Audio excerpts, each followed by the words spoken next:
একটা জরুরি কথা আপনাদেরকে বলা আমি প্রয়োজন মনে করছি। এই কথাটা আমি সবাইকে বলি, অধিকাংশ জায়গায় আমি বলি। কেন? আমি চাই পৃথিবীর প্রত্যেকটা মানুষ এই আমলটা করুক, এই আমলটা যেন তারা, এই আমল থেকে যেন তারা দূরে না থাকে, এই ইবাদতটা করুক। সেই ইবাদতটার নাম হলো সালাত। তারা যেন সালাত আদায় করে, নামাজ আদায় করে। ঠিক না?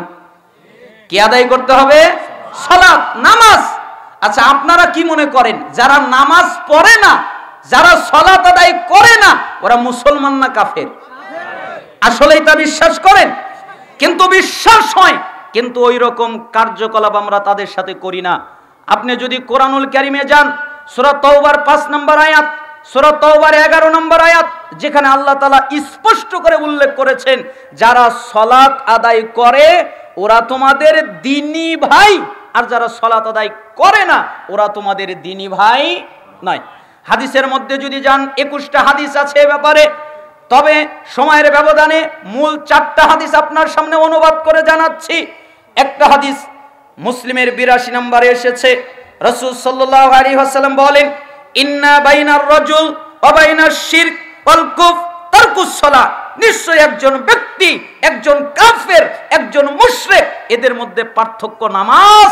যেই ব্যক্তি নামাজ ছেড়ে দেয় ওই ব্যক্তি কাফের, যেই ব্যক্তি সালাত আদায় করে না ওই ব্যক্তি মুশরিক, যে ব্যক্তি সালাত আদায় করে ওই ব্যক্তি ঈমানদার, ওই ব্যক্তি হলো মুমিন। আল্লাহর নবী সাল্লাল্লাহু আলাইহি সাল্লাম তিরমিজি 2618 নম্বর হাদিসে বলেন, বাইনাল কুফরি ওয়াল ঈমান তারকুস সালাত। নিশ্চয় একজন ঈমানদার আর একজন কাফের, এদের মধ্যে পার্থক্য নামাজ, সালাত। যারা সালাত আদায় করে না তারা কাফের, যারা সালাত আদায় করে তারা ঈমানদার। তিরমিজি 2621 নম্বর হাদিস, রাসূল সাল্লাল্লাহু আলাইহি ওয়াসাল্লাম বলেন, আলাহাদুল্লাযী বাইনানা বাইনাহুমুস সালাত ফামান তারাকাহা ফাকাদ কাফার। আমাদের মধ্যে আর তাদের মধ্যে পার্থক্য নামাজ। আমরা যারা ঈমানদার তারা নামাজ আদায় করি, তারা যারা কাফের তারা নামাজ আদায় করে না। ইবনে মাজার 1080 নম্বর হাদিস, লাইসা বাইনাল আবদি ওয়াশ শিরকি ইল্লা তারকুস সালাহ ফাইজা তারাকাহা ফাকাদ আশরাক। নিশ্চয় একজন বান্দা আর একজন মুশরিক, এদের মধ্যে পার্থক্য নামাজ, পার্থক্য সালাত। যেই ব্যক্তি সালাত ছেড়ে দিল, নামাজ ছেড়ে দিল, ওই ব্যক্তি শিরিক করলো। বলেন তো, নামাজ ছেড়ে দিলে কি করলো? শিরিক। কয় আমরা আহলে হাদিসের বাচ্চা, আমরা শিরিক করি না, কিন্তু নামাজ ত্যাগ করে। আরে নামাজ আদায় না করা, সালাত আদায় না করা, এটাও এক প্রকারের শিরক। কে বলেছেন? আল্লাহর নবী সাল্লাল্লাহু আলাইহি সাল্লাম বলেছেন। ইবনে মাজার 1080 নম্বর হাদিস আপনি খুলে দেখেন।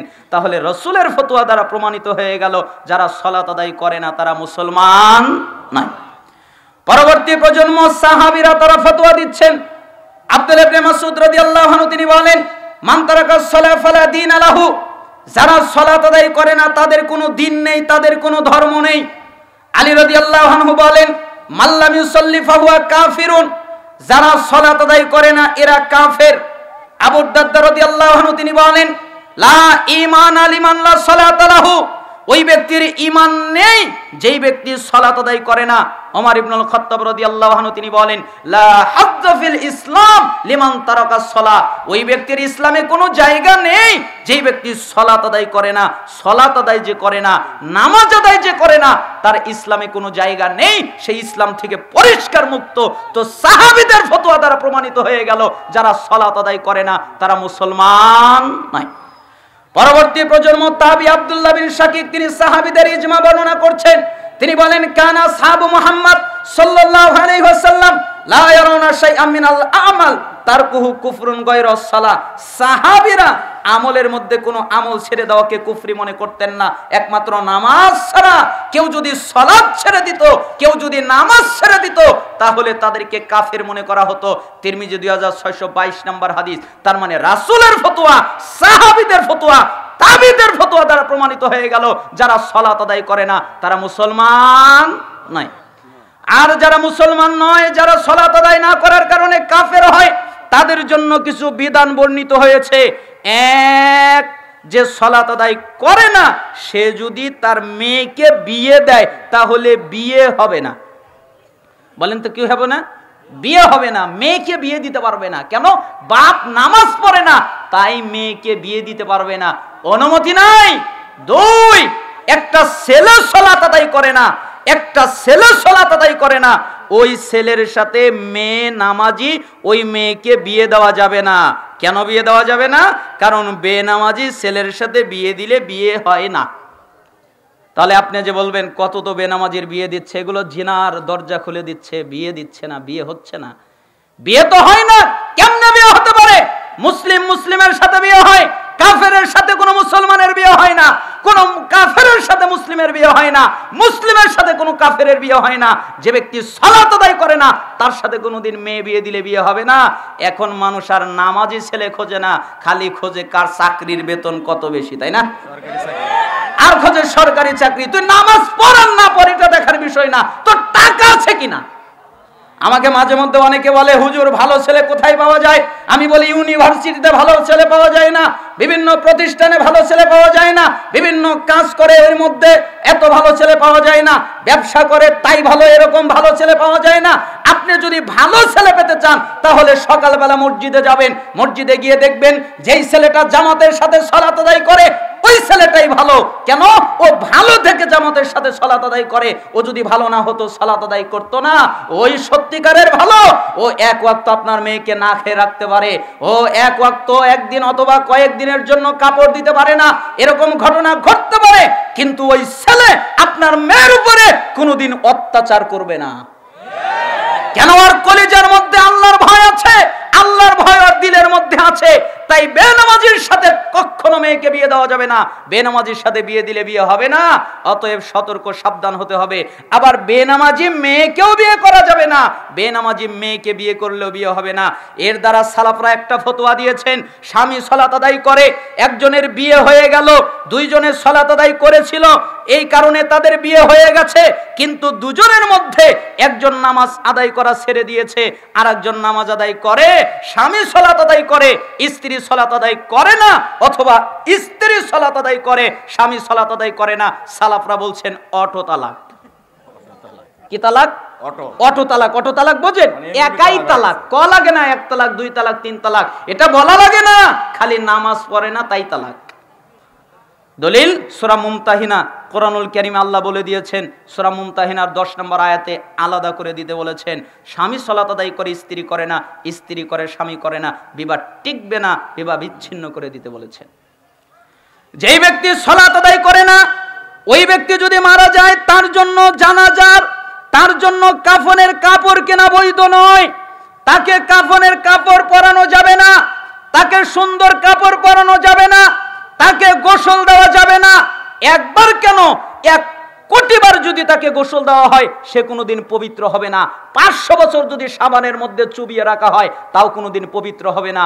যেই ব্যক্তি নামাজ পড়ে না ও হলো অপবিত্র, ওকে পবিত্র করার কোনো কিছু পৃথিবীতে নেই, ওকে পবিত্র করা যাবে না। ও যদি মারা যায় ওকে মুসলমানের কবরস্থানে দাফন করা যাবে না, ওকে কুত্তার মতো ফেলে দিতে হবে। কুকুরের মতো ফেলে দিলে, কুকুরকে তো ফেলে দিলে দুর্গন্ধ বের হয়, ওকেও ফেলে দিলে দুর্গন্ধ বের হবে, মানুষের কষ্ট হবে।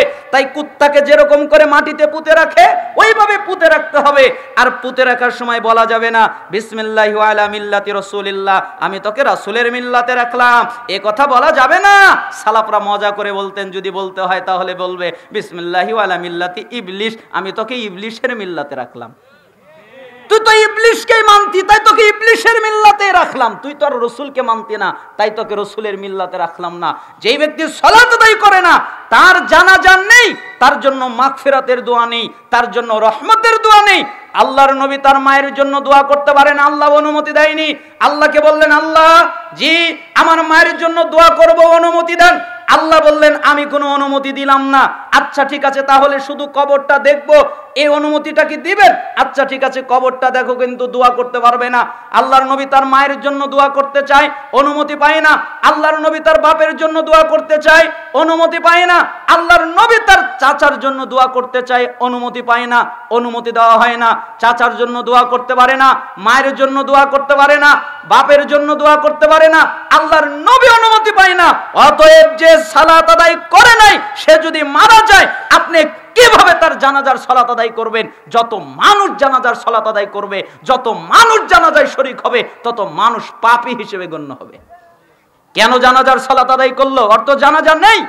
আর বেঁচে যদি থাকতো তাহলে ওকে সালাম দেওয়া জায়েজ নেই। আপনি বলবেন আসসালামু আলাইকুম, না দিতে পারবেন না, কেন? ও বেনামাজি। আর ও যদি সালাম দেয় আপনি উত্তরও দিতে পারবেন না, কেন? ও বেনামাজি। তাহলে কি বলতে হবে? ওয়া আলাইকুম, এর বেশি নয়। ওয়া আলাইকুম এর বেশি আপনি বলতে পারবেন না, অনুমতি নেই, কোনো অনুমতি দেওয়া হয়নি। তাহলে বেনামাজি কত খারাপ! বেনামাজি সালাত আদায় করে না, এই কারণে যদি কোনো পশু জবে করে, মুরগি জবে করে, গরু জবে করে, খাসি জবে করে, অথবা কোনো হালাল প্রাণী জবে করে, তাহলে তার জবকৃত গোশত খাওয়া যাবে না। ইমাম আহমদ ইবনে হাম্বল রাহিমাহুল্লাহ তিনি একটা কথা বলেছিলেন, একমাত্র বিদাতিরাই বলতে পারে খাওয়া যেতে পারে, কিন্তু যারা আহলুস সুন্নাহ ওয়াল জামাতের অন্তর্ভুক্ত তারা একমত, যারা সালাত আদায় করে না তাদের জবকৃত গোশত খাওয়া যায় না।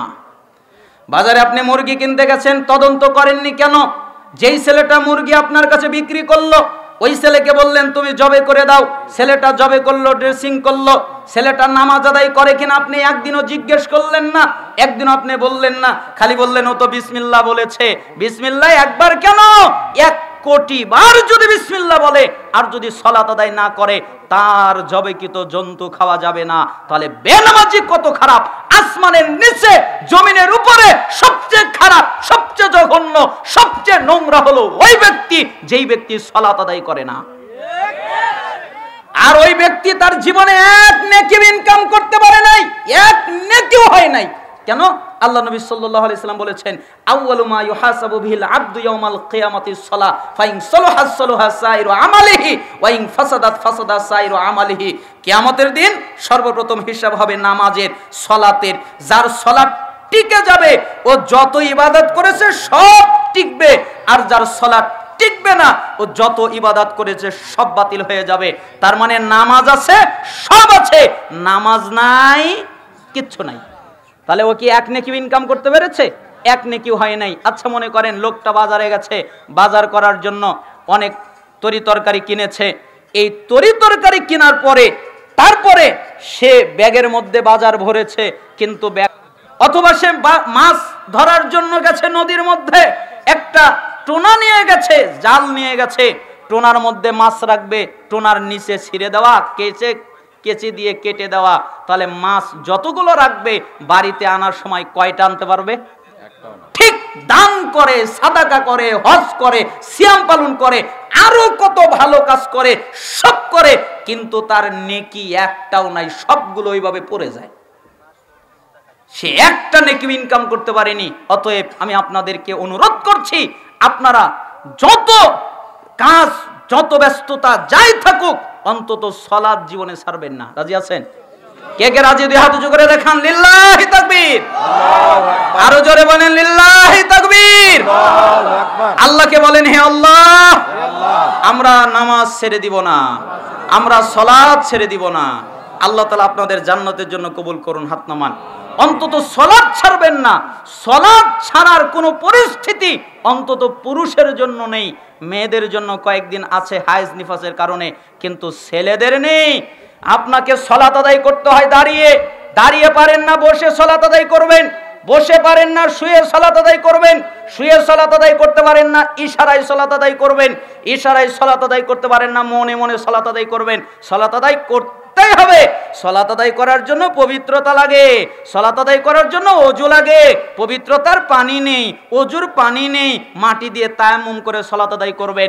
তায়াম্মুমের মাটি নেই, বিনা ওযুতে, বিনা গোসলে, বিনা তায়াম্মুমে সালাত আদায় করবেন। সালাত আদায় করতেই হবে। সালাত আদায় করার জন্য ভালো পোশাক লাগে, ভালো পোশাক নেই, সেরা পোশাক পরে সালাত আদায় করবেন। সেরা পোশাক নেই, পোশাক নোংরা হয়ে আছে, নোংরা পোশাক নিয়ে সালাত আদায় করবেন। সেরা পোশাক নেই, ভালো পোশাক নেই, নোংরা পোশাক নেই, কোনো পোশাকই নেই, উলঙ্গ হয়ে সালাত আদায় করবেন, ন্যাংটা হয়ে সালাত আদায় করবেন। সালাত আদায় করতেই হবে। পুরুষের জন্য 1 ওয়াক্ত বাদ দিতে হবে, এরকম কোনো নমুনা, এরকম কোনো অনুমতি ইসলামে পুরুষদের জন্য নাই। যতক্ষণ তার জ্ঞান আছে ততক্ষণ তাকে সালাত আদায় করতেই হবে। এজন্য আপনাদেরকে আমি অনুরোধ করি, আপনারা যা করেন তা করেন, কখনো সালাত ছেড়ে দিবেন না। আল্লাহ তাআলা যেন আপনাদেরকে কবুল করেন। কঠিন ভাষা বললাম, রাগ করলেন? না বললে তো আপনারা বুঝতে পারেন না, তাই আমাকে বলতে হলো। সময় কতক্ষণ? আচ্ছা যাই হোক, আমরা অনেক আলোচনা করছিলাম, মেহমানরা আছে, আরো আরেকজন আছে, উনি আলোচনা করবেন। আরো অনেকগুলো হাদিস বলতে চেয়েছিলাম, সময় আমার নেই।